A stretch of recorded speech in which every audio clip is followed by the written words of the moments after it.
La mayor concentración de naufragios de la Segunda Guerra Mundial de todo el planeta se encuentra en una remota laguna en mitad del Océano Pacífico.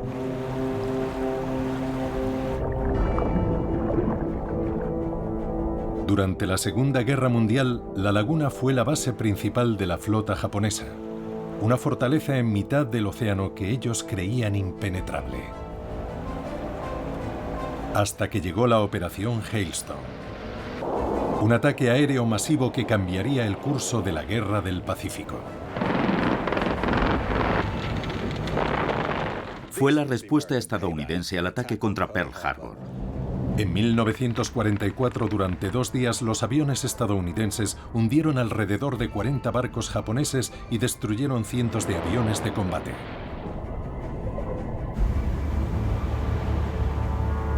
La mayoría de los barcos yacen intactos en el fondo del mar. El lecho marino está cubierto de aviones y otros restos.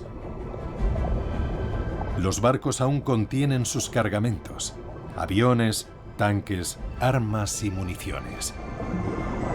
Pasillos fantasmales conducen a las salas de máquinas y camarotes.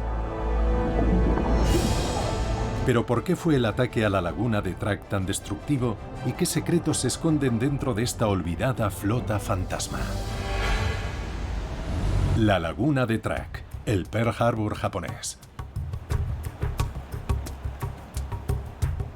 Entre las 2 guerras mundiales, bajo un velo de secreto, Japón había construido una formidable base naval en el corazón del Pacífico Sur. Los extranjeros tenían totalmente prohibido viajar allí. Originalmente una posesión alemana, Truk cayó bajo control japonés a principios de la década de 1920 tras una resolución de la Liga de Naciones. Esa decisión aparentemente insignificante iba a tener enormes consecuencias. Hoy Truk es un remanso de paz, pero en 1944 se había convertido en el centro de las operaciones navales a la desesperada de Japón en el Pacífico Sur. Cuando la marea de la guerra se volvió contra ellos, los japoneses trabajaron a toda máquina para fortificar todas las islas del Pacífico que se encontraban en el camino del avance estadounidense. Truk no fue una excepción. La laguna estaba erizada de defensas. La pequeña isla de Etan se amplió con tierra ganada al mar para crear una enorme base para aviones de combate.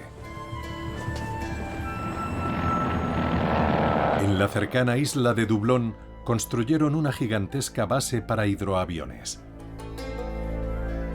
Los aeródromos construidos en las islas próximas les brindaban un escudo protector adicional. En total, en la guarnición japonesa estaban destinados más de 40.000 soldados. Los japoneses creían que Truk era invencible. Pero los estadounidenses tenían otra idea. Sabían que tenían que hacer algo con esta formidable base naval. Se creía que la laguna albergaba a la mayor parte de la flota japonesa durante la guerra. Su posición en mitad del océano hacía que las tropas destacadas allí pudieran atacar las líneas de suministro estadounidenses e infligir pérdidas importantes a su flota. Había que neutralizarla. Para ello se concibió la Operación Hailstone. Una decisión que finalmente terminaría condenando a los barcos destinados en Truk. Barcos como el Kensho Maru. El Kensho Maru era un buque similar a muchos de los que se hundieron en la laguna. Barcos que fueron sorprendidos por una tormenta de bombas y proyectiles y que se hundieron en el lugar mientras aún permanecían anclados.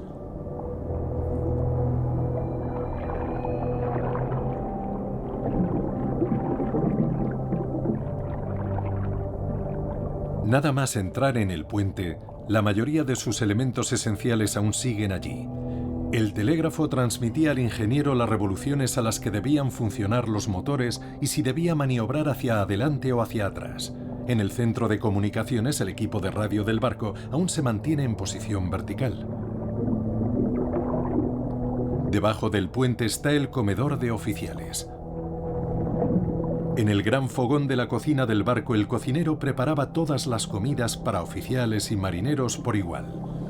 Un enorme wok aún descansa en la cocina. El desayuno estaba a punto de servirse.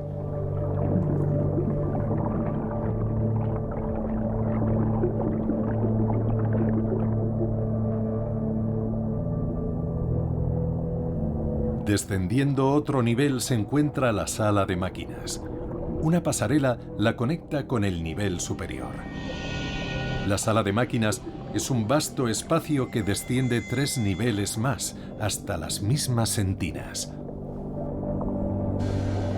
Cuando los motores estaban en marcha, este era un lugar ruidoso, sudoroso y caluroso en el que trabajar, especialmente en el clima tropical de Drag. Una escalerilla desciende hasta la sala de máquinas. Este es uno de los naufragios menos profundos. Aún así, se encuentra a más de 30 metros de profundidad.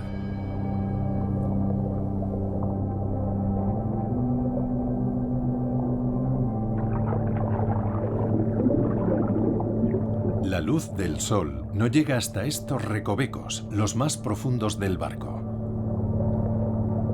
Si las luces de la cámara fallaran, la oscuridad sería total, y encontrar el camino de vuelta ingrávido y desorientado resultaría imposible.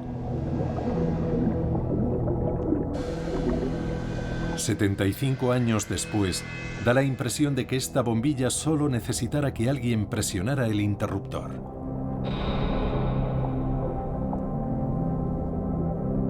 Los paneles de control y las palancas, algunas encendidas y otras apagadas, quedaron atrapadas para siempre en ese momento excepcional en el que estaba claro que por mucho que la tripulación intentara salvarlo, el barco se hundía y lo hacía rápidamente. Resulta fácil imaginar a los marineros en la sala de máquinas aterrados y gateando escaleras arriba para evitar quedar sepultados aquí para siempre.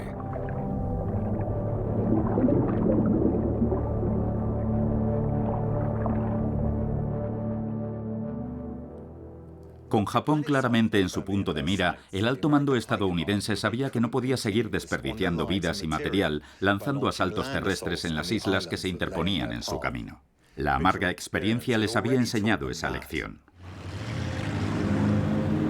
En noviembre de 1943, el desembarco estadounidense en Betio, un pequeño islote del atolón de Tarawa de casi 5 kilómetros de largo y menos de 1 kilómetro de ancho, costó más de 3.000 marines muertos y heridos en solo 3 días.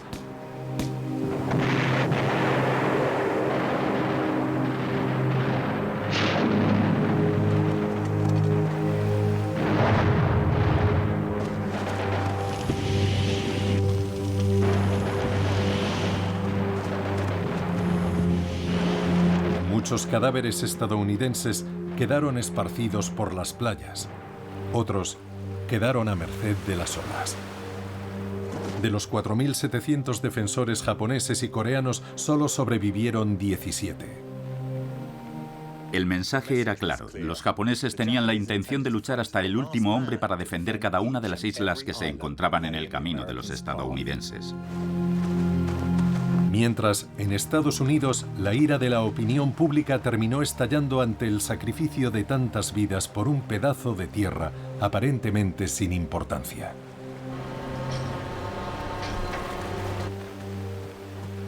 El precio pagado en muertos y heridos fue un factor importante en la decisión de planificar la operación Hailstone de manera diferente. Contemplando hoy su puerto, cuesta creer que Truk fuera la base naval más grande del Imperio japonés en el Pacífico Sur.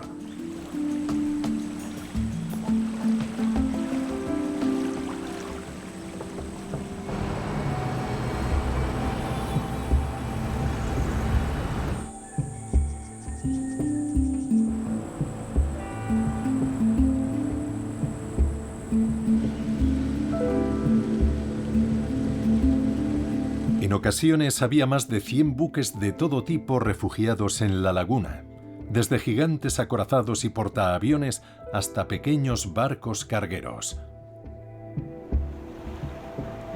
En las islas se almacenaban suministros abundantes para las tripulaciones que llevaban meses en el mar. Y también había mucho alcohol. Este cargamento de botellas de cerveza en la bodega del Río de Janeiro Maru se estaba descargando cuando tuvo lugar el ataque. Otros naufragios en la laguna muestran que los japoneses se estaban preparando para un desembarco anfibio que ellos creían que era inevitable. Las bodegas del barco llevaban equipos de construcción para fortificar las defensas del atolón. Excavadoras para remover la tierra y crear obstáculos para los invasores. Apisonadoras para allanar las pistas de despegue. Camiones para transportar material de construcción. Tractores para arrastrar cargas pesadas.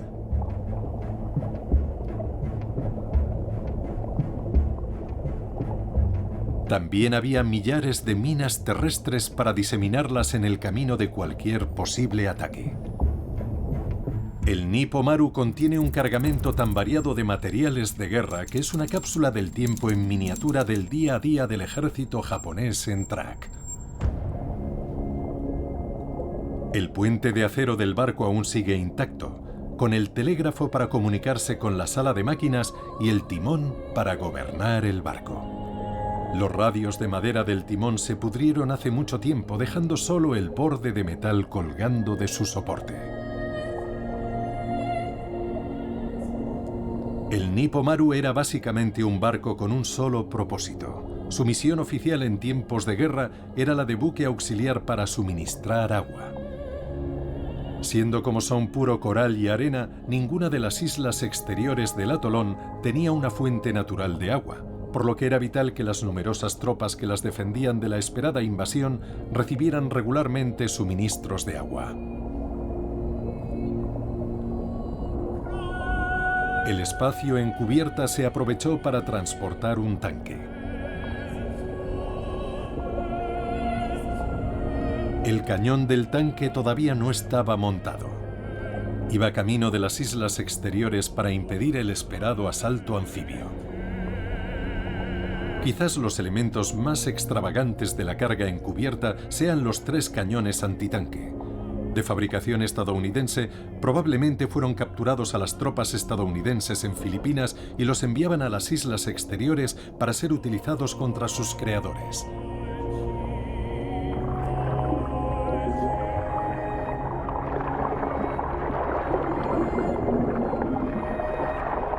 Hoy, cataratas de bancos de peces se arremolinan alrededor de su cubierta y sus estructuras. Es difícil imaginar hoy el pánico de la tripulación momentos antes de que el barco se hundiera.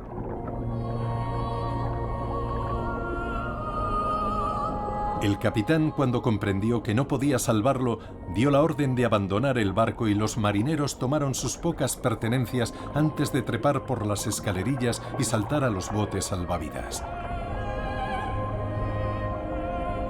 Mirando atrás, mientras se dirigían a la isla, habrían visto cómo su barco en llamas se hundía bajo las olas.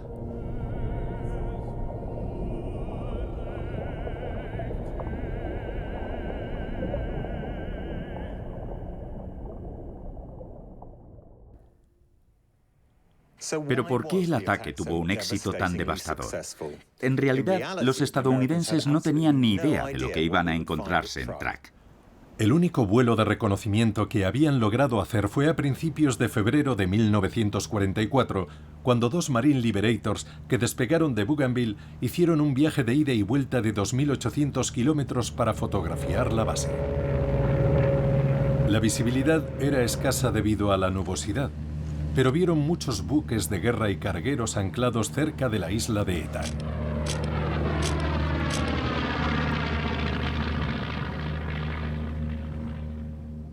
El ataque estadounidense fue bien planeado considerando la escasez de información e inteligencia sobre lo que se encontrarían en las islas. El almirante Raymond Naes Pruans estaba al mando de la Quinta Flota. Oficial naval de carrera, había sido uno de los comandantes de la batalla de Tarawa y era muy consciente de las terribles pérdidas que un asalto anfibio podía suponer, y no tenía intención de repetir ese error. En completo secreto, 5 portaaviones de la flota, el Enterprise, el Yorktown, el Essex, el Intrepid y el Bunker Hill, más 4 portaaviones ligeros, pusieron rumbo a Truk. Iban protegidos por una flota de acorazados, cruceros, destructores y submarinos. La flota de ataque estadounidense consiguió acercarse a 144 kilómetros de las islas antes de que los aviones estuvieran listos para entrar en acción. Cuando se produjo, el ataque pilló por sorpresa a los japoneses. Ellos esperaban un desembarco y se estaban preparando para eso. Igual que los estadounidenses en Pearl Harbor, los japoneses nunca imaginaron que fuera posible un ataque aéreo a la base. El 17 de febrero de 1944, antes de que amaneciera, despegaron las escuadrillas de ataque de cazas Hellcat.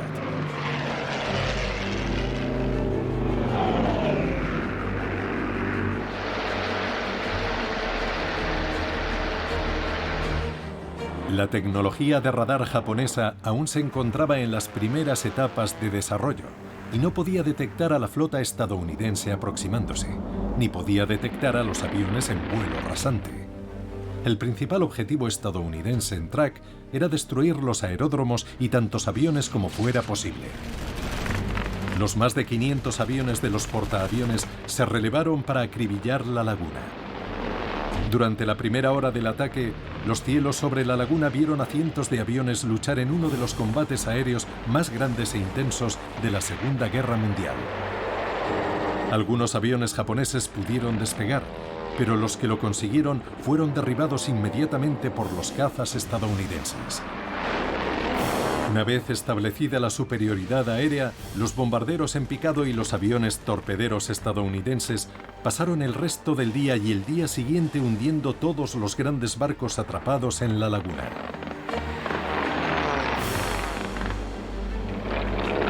Los barcos anclados fueron presa fácil.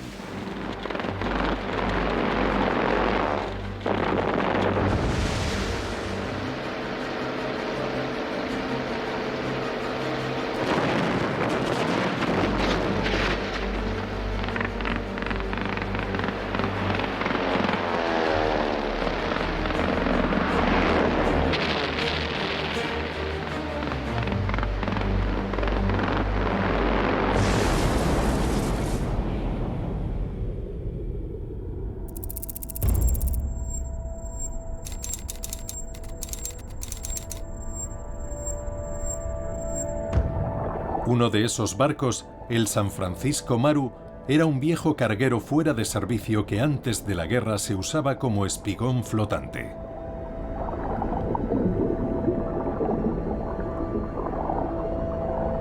Tras colocar un tanque en la proa, entró nuevamente en servicio, ya que la maquinaria de guerra japonesa necesitaba cualquier barco que pudiera transportar carga.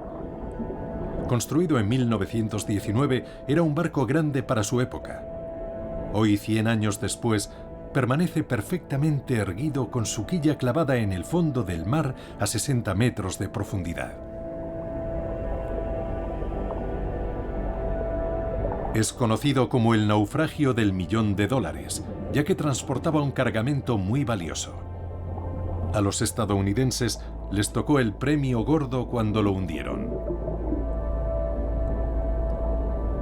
Su bodega de proa estaba repleta de minas terrestres destinadas a las playas, pero a lo largo de los años la mayoría fueron recuperadas por los vecinos de Track para crear bombas para pescar con dinamita.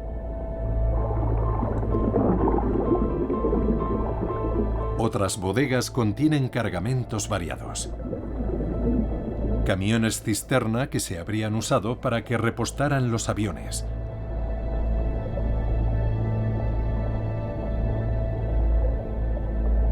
Vehículos para transportar el material de guerra por las islas.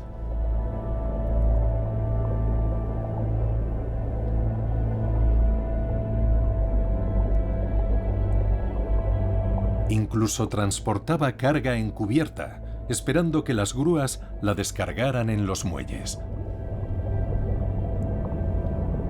Esperando un desembarco de las tropas estadounidenses, estos tanques ligeros Mitsubishi de 3 plazas fueron diseñados para provocar una carnicería entre la infantería atacante.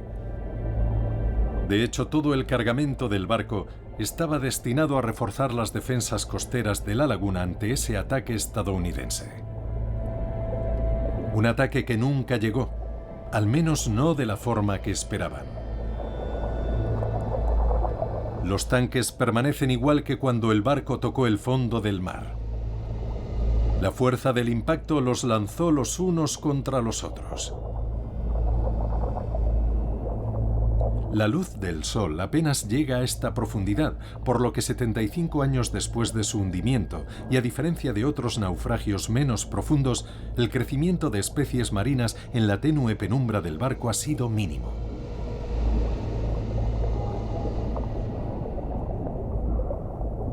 Ha cambiado muy poco desde que cayó sobre el lecho marino hace muchos años.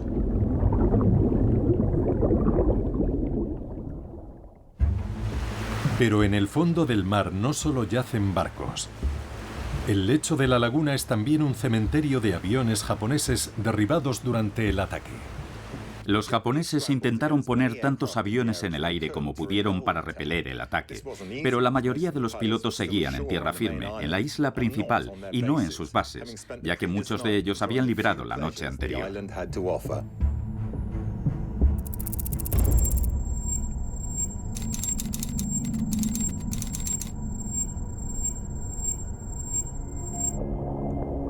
En un desesperado intento por hacer que despegaran sus aviones para que no fueran destruidos en el suelo, los soldados llevaron al aterrorizado personal de tierra a punta de bayoneta hasta los aviones y los obligaron a despegar. Pero el elemento sorpresa fue tal que pocos lograron despegar con éxito.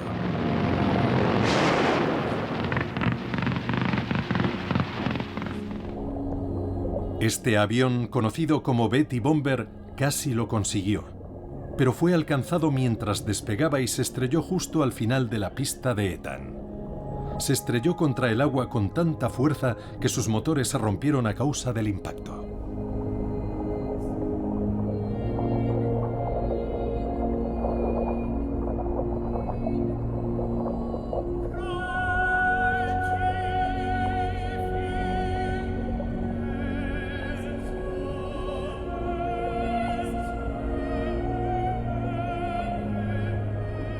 Los estadounidenses apodaron a esos aviones encendedores de cigarrillos voladores, porque cada vez que los alcanzaban se incendiaban. Habían sacrificado su blindaje para que fueran más ligeros y tuvieran un mayor radio de acción, pero eran muy vulnerables y ofrecían una protección mínima. Llevaban un depósito enorme de combustible que les permitía volar grandes distancias. Pero sus tanques de combustible desprotegidos fueron su perdición, causando incluso la muerte del militar más importante de Japón, el almirante Yamamoto, emboscado mientras volaba desde Nueva Caledonia en abril de 1943. La enorme variedad de barcos y cargamentos nos proporciona una instantánea congelada en el tiempo de la historia de Truk. Uno de los pecios de la laguna a menor profundidad es el del Fujikawa Maru. Su estructura, que casi sale a la superficie, ha sido colonizada profusamente por corales duros y blandos.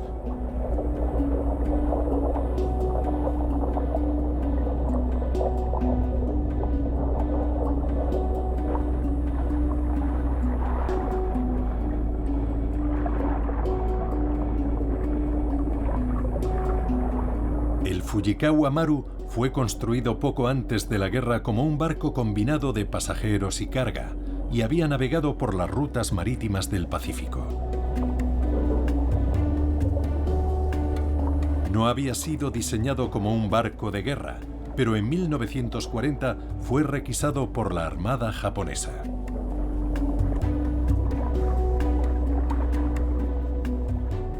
El armamento a bordo del Fujikawa Maru era básico y antiguo y no podía competir con los escuadrones atacantes de Estados Unidos. Habían montado a proa y a popa cañones que habían sido capturados a principios de siglo por los japoneses durante la guerra ruso-japonesa.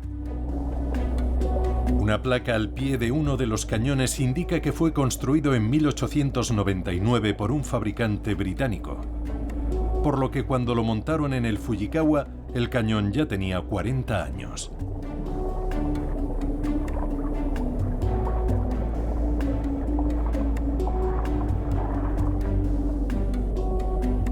Cuando se hundió en Truk, el Fujikawa Maru prestaba servicio transportando aviones de combate cero para desplegarlos en los puestos de avanzada de la flota japonesa. En su bodega número 2 aún hay 20 aviones cero sin ensamblar y apilados unos encima de otros. Estaban descargándolos cuando comenzó el ataque. Las piezas se llevaban a tierra y luego se montaban los aviones en grandes talleres, ya fuera para usarlos en la defensa de Truk o para su posterior envío a portaaviones o bases aéreas de todo el Pacífico. Muchas otras piezas del avión, depósitos, palas de hélice, timones y puntales, permanecen en las bodegas de proa junto con grandes proyectiles de artillería. Sus bodegas estaban atestadas de bidones de aceite y otros suministros para alimentar la maquinaria de guerra japonesa. El barco había participado en campañas en lugares tan remotos como las Islas Aleutianas, el Círculo Polar Ártico y Rabaul, en el extremo sur de la esfera de influencia japonesa, y ya había sido atacado y reparado en 2 ocasiones. Para el Fujikawa Maru, a la tercera fue la vencida.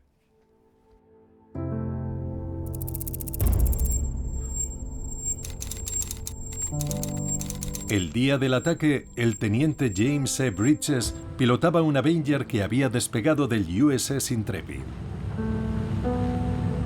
Bridges había hablado previamente con el oficial de su escuadrón para quejarse de que sus colegas lanzaban las bombas desde demasiado alto y que él planeaba descender para asegurarse de alcanzar su objetivo. Y eso fue exactamente lo que hizo. Se lanzó en picado hacia uno de los barcos más grandes de la laguna, el Aikoko Maru. Pero los artilleros antiaéreos japoneses fueron muy precisos y aunque Bridges pudo lanzar su carga de bombas, el avión fue alcanzado varias veces. Incapaz de esquivar el ataque, su avión se estrelló en llamas contra la bodega de proa del Aikoko, donde se almacenaba toda la munición. La fuerza de la explosión fue inmediata y aterradora, produciendo una nube en forma de hongo. Fragmentos del barco volaron por los aires y se esparcieron por muchos kilómetros a la redonda. Cuando la nube se desvaneció, el barco había desaparecido bajo el mar. Solo hubo 2 supervivientes. La proa quedó totalmente destrozada por la explosión y hoy solo quedan fragmentos de la popa del antaño magnífico barco. En su última carta, Bridges le decía a su familia que no se preocuparan por él, aunque admitía que había pasado mucho miedo en su última misión. La siguiente noticia que tuvo su familia fue un telegrama oficial comunicando su muerte en combate.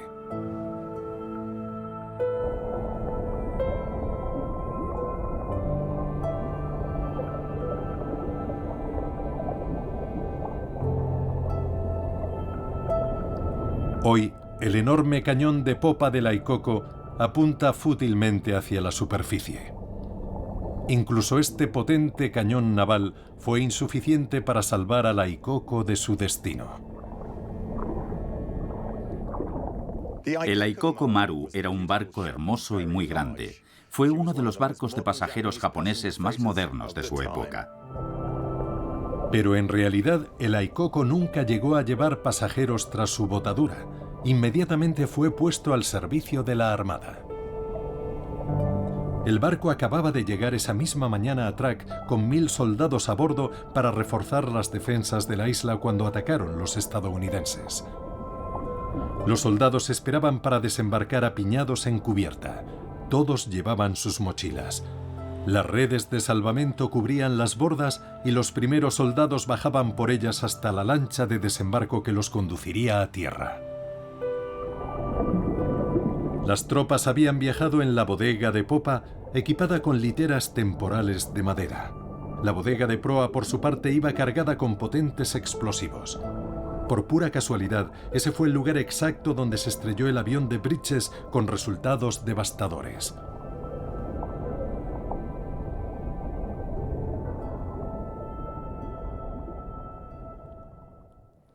Los barcos hundidos guardan secretos, pero los aviones que yacen en el fondo del mar también tienen muchas historias que contar.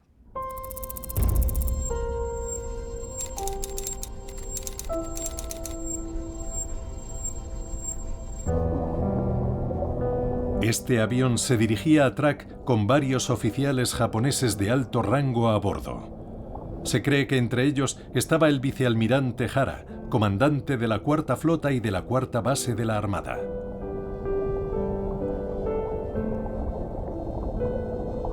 Fue sorprendido en pleno vuelo por los cazas estadounidenses que dispararon y mataron a muchos de los que iban a bordo, incluido el copiloto.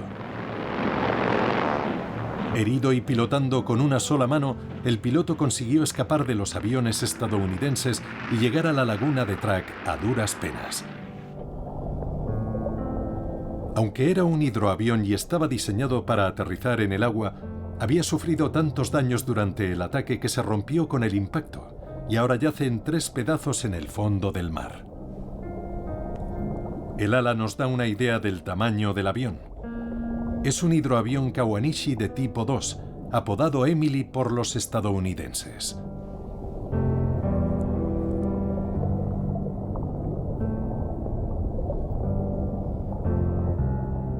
Muchos dicen que el Emily fue el mejor avión de la Segunda Guerra Mundial. Con una tripulación de 16 hombres, llevaba tantas armas que también era conocido como el puercoespín volador. Siendo el único avión japonés con tanques de combustible autosellantes, un sistema de autoextinción de incendios internos y cabina blindada, era extremadamente difícil derribarlo. Este formidable rival podía volar a más de 330 km por hora y tenía un alcance mayor incluso que el de la superfortaleza volante B-29 de los estadounidenses.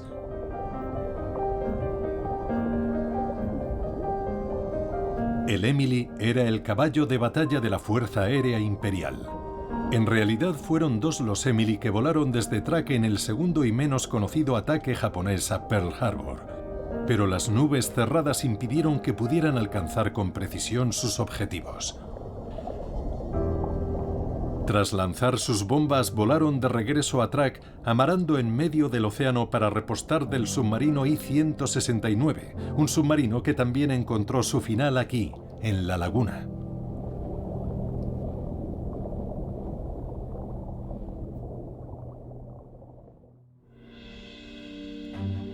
El comandante de la Fuerza Operativa de Estados Unidos, el almirante Spruance, acabaría sucediendo al almirante Nimitz como comandante en jefe de la Flota del Pacífico de Estados Unidos. Spruance ya se había hecho un nombre en la batalla de Midway y obtendría otros éxitos en Okinawa e Iwo Jima. Track, sin embargo, fue su golpe maestro, su mayor éxito quirúrgico, reduciendo la mayor parte de las defensas de la isla a escombros. La principal base naval de Japón en el Pacífico Sur quedó neutralizada para el resto de la guerra. Las cifras son asombrosas. En la operación Hailstone, un total de 40 barcos y 275 aviones japoneses fueron destruidos junto con decenas de miles de toneladas de combustible y suministros, al precio de tan solo 25 aviones estadounidenses.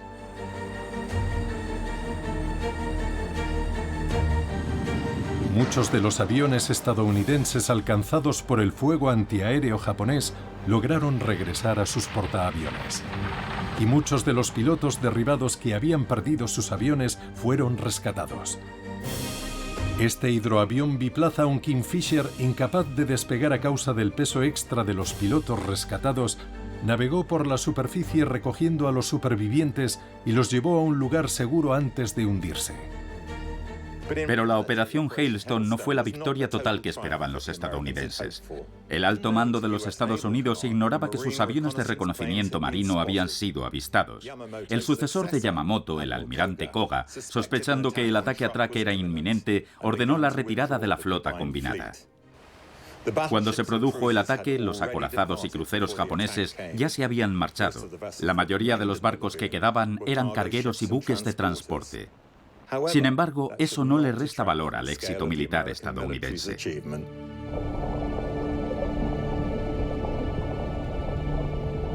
Track ya no era una amenaza para las operaciones navales estadounidenses.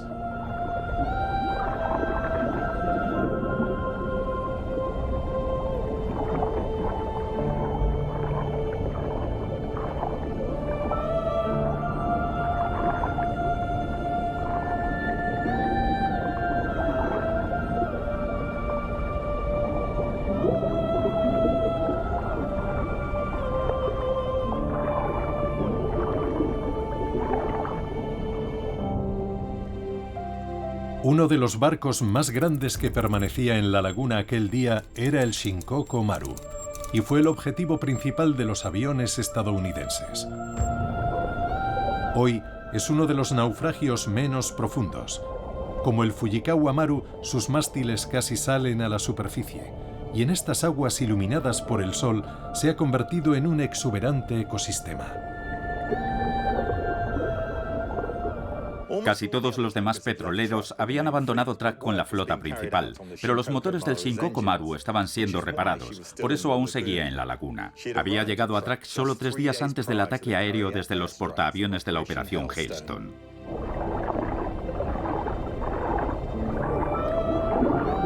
Irónicamente, hasta que fue requisado por la Armada japonesa, el Shinkoku había sido usado principalmente para transportar petróleo desde Estados Unidos a Japón. Como muchos barcos de esta flota fantasmal, está casi intacto. El limo cubre ahora el suelo de lo que en su día fue el limpio e inmaculado baño de oficiales. En su enfermería se acumulan huesos y otros objetos en un macabro bodegón.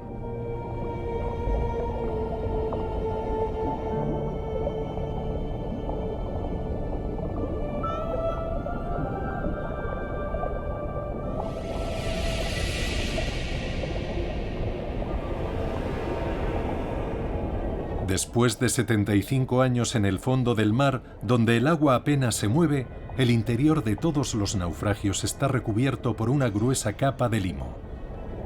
Los exploradores de barcos deben extremar su precaución. Si remueven el limo y sin una corriente que se lo lleve, la nube permanecerá durante días antes de volver a depositarse. Muchos submarinistas han perdido la vida en el profundo y oscuro interior de esta fantasmagórica flota.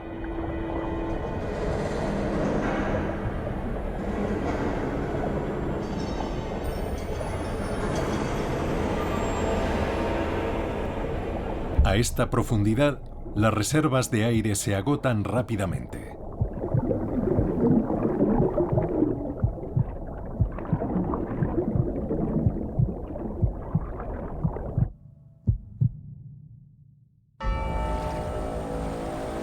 Una vez neutralizada la isla como base militar, las fuerzas invasoras pasaron de largo en su imparable avance hacia Japón.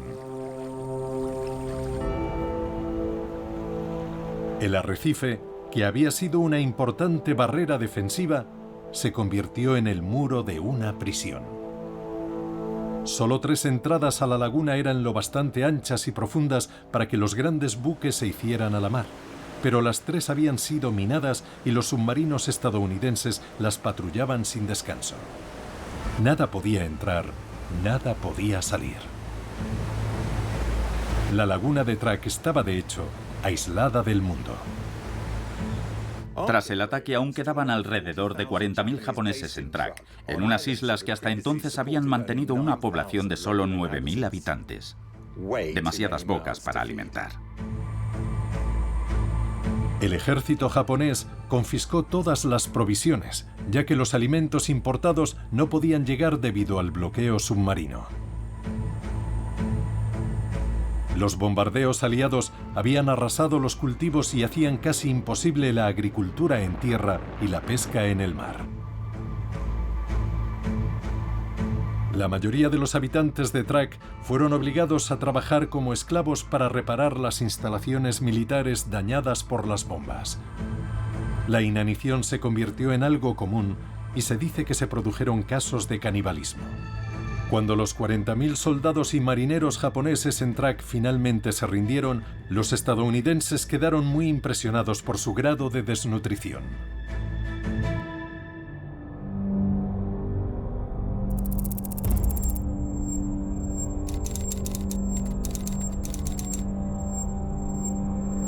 Hasta el final de la guerra, solo algunos submarinos japoneses consiguieron burlar el bloqueo de Track. Este submarino en particular, el I-169, había tenido una exitosa carrera durante la guerra. Había participado en el ataque japonés a Pearl Harbor, lanzando minisubmarinos que hundieron con sus torpedos 2 acorazados estadounidenses.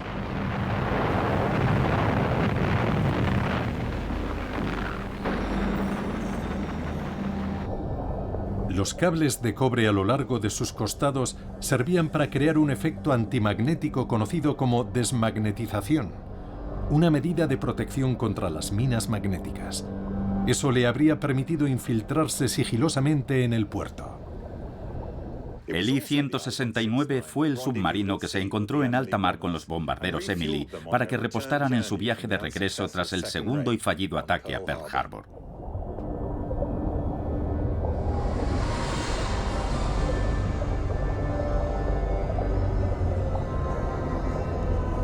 Pero su última misión fue mucho menos glamurosa.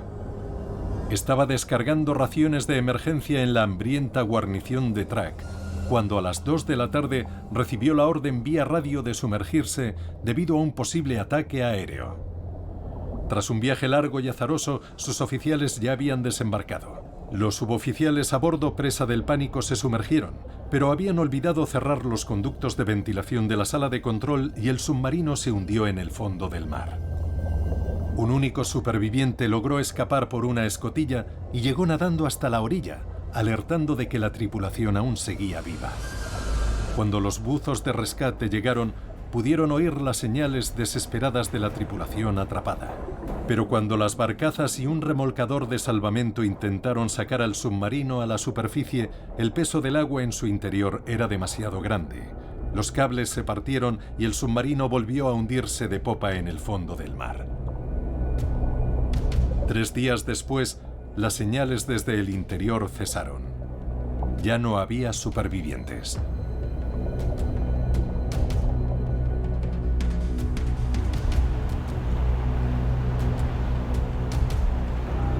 La tranquilidad que reina hoy en las islas esconde otra tragedia.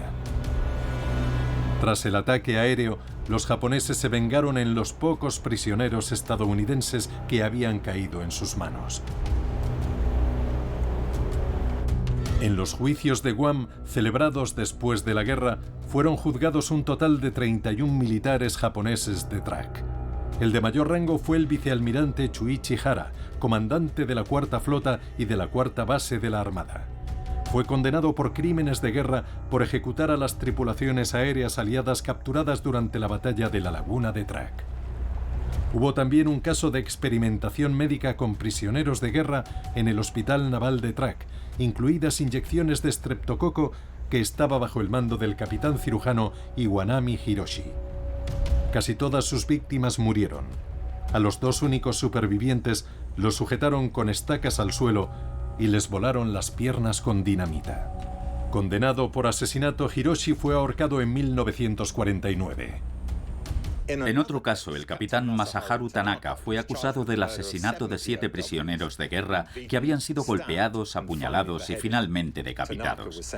Tanaka fue condenado a muerte y su lugarteniente fue condenado a cadena perpetua. 6 oficiales japoneses fueron condenados a muerte por el denigrante trato al que sometieron a los prisioneros de guerra en Track.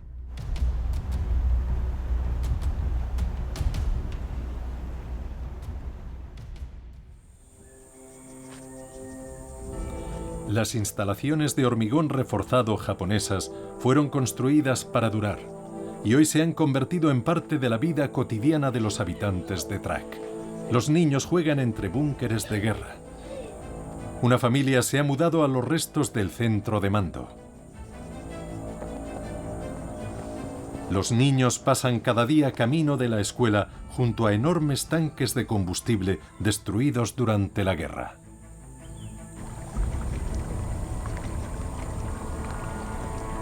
Y el bosque vuelve a cubrir la mayor parte de la superficie de hormigón de las enormes pistas de aterrizaje. Hoy, Track es una de las 4 naciones insulares que forman los Estados Federados de Micronesia. Su población vive dispersa entre varias islas.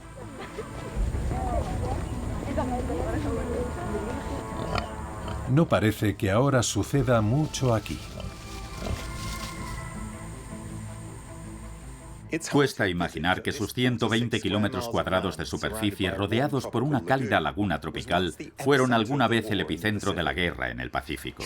Truk ha vuelto a caer en el olvido del que disfrutó durante milenios antes de que el imperio japonés lo pusiera brevemente en la vanguardia del teatro bélico mundial. Solo la flota fantasma permanece.